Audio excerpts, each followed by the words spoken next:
Hello, boys and girls. Guess what time it is?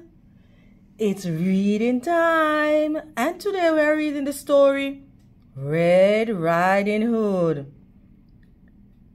And this story is retold and illustrated by James Marshall. Now we have read Lan Popo, a Red Riding Hood story from China. Now we're going to read Red Riding Hood, and we're going to compare and contrast events in both texts.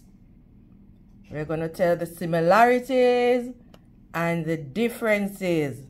Are you ready, boys and girls? A long time ago, in a simple cottage beside the deep, dark woods, there lived a pretty child called Red Riding Hood. She was kind and considerate, and everybody loved her. One afternoon, Red Riding Hood's mother called to her. "Granny isn't feeling up to snuff today," she said, "so I've baked her favorite custard as a little surprise. Be a good girl and take it to her, will you?" Red Riding Hood was delighted. She loved going to Granny's, even though it meant crossing the deep, dark woods. Look at the picture, boys and girls.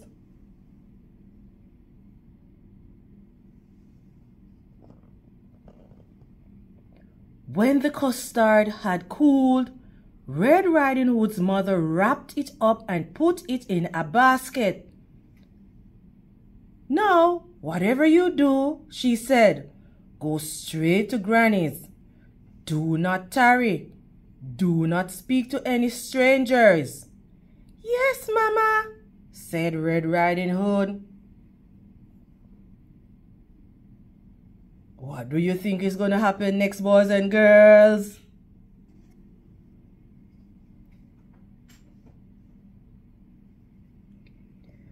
Before long, she was in the deepest part of the woods. "Oh," she said, "this is scary." Look at the picture, boys and girls.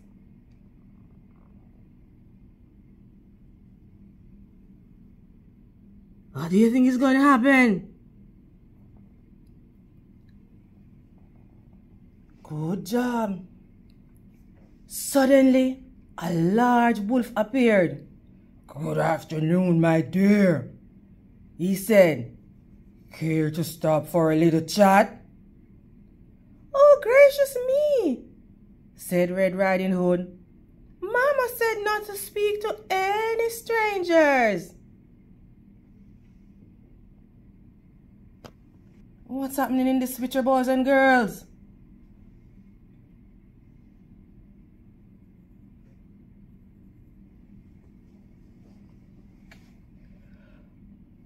But the wolf had such charming manners. "And where are you going, sweet thing?" he said. "I'm on my way to visit Granny, who lives in the pretty yellow house on the other side of the woods," said Red Riding Hood. "She's feeling poorly, and I'm taking her a surprise." "You don't say," said the wolf. Just then he had a delightful idea. "No reason why I can't eat them both," he thought. "Allow me to escort you," he said.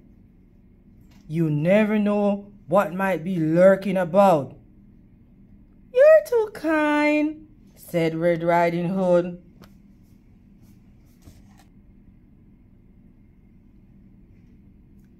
Beyond the forest they came to a patch of sunflowers. "Why not pick a few?" suggested the wolf. "Grannies love flowers, you know."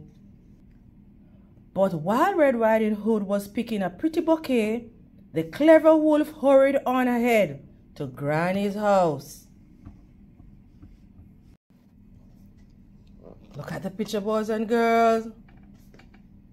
What do you notice?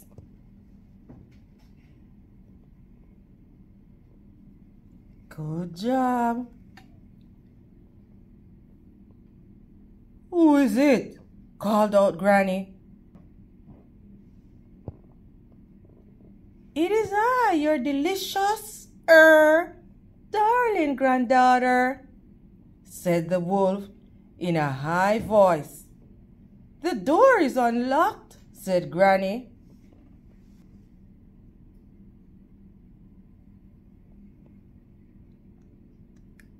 Surprise! Cried the wolf. Granny was furious at having her reading interrupted. Get out of here, you horrid thing, she cried. But the wolf gobbled her right up. He didn't even bother to chew. Tasty, he said, patting his belly. So tasty. Just then he heard footsteps on the garden path. Here comes dessert. And losing no time, he put on Granny's cap and glasses, jumped into bed, and pulled up the covers.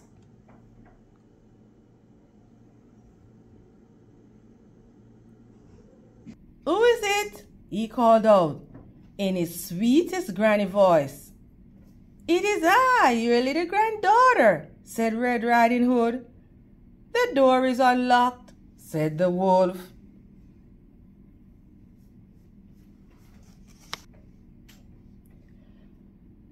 Red Riding Hood was distressed at seeing her grandmother so changed. Why, Granny, she said, what big eyes you have. The better to see you, my dear, said the wolf. And Granny, what long arms you have. The better to hug you, my dear, said the wolf. And Granny, what big teeth you have. The better to eat you, my dear, cried the wolf.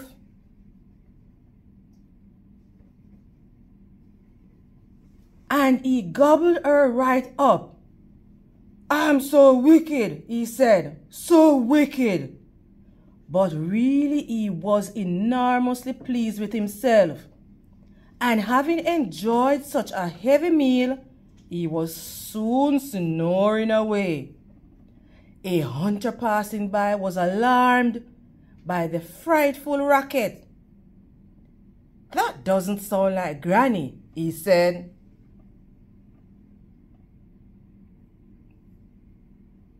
Look at the picture, boys and girls. Do you see the hunter? What do you think is going to happen next, boys and girls? And so the brave hunter jumped in the window, killed the sleeping wolf, and cut him open. Out jumped Granny and Red Riding Hood. We're ever so grateful, said Red Riding Hood. That wicked wolf won't trouble you again, said the hunter. It was so dark in there, I couldn't read a word, said Granny. Red Riding Hood promised never ever to speak to another stranger, charming manners or not.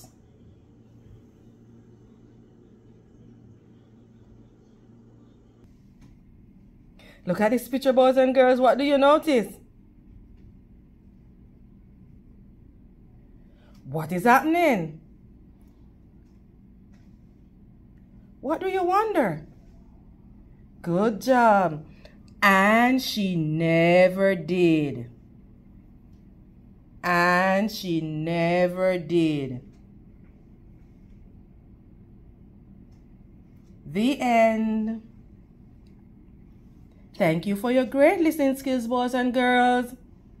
Now we are going to compare and contrast events in Red Riding Hood and in Lawn Popo. See you next time, boys and girls. And And remember to read, read, and read some more.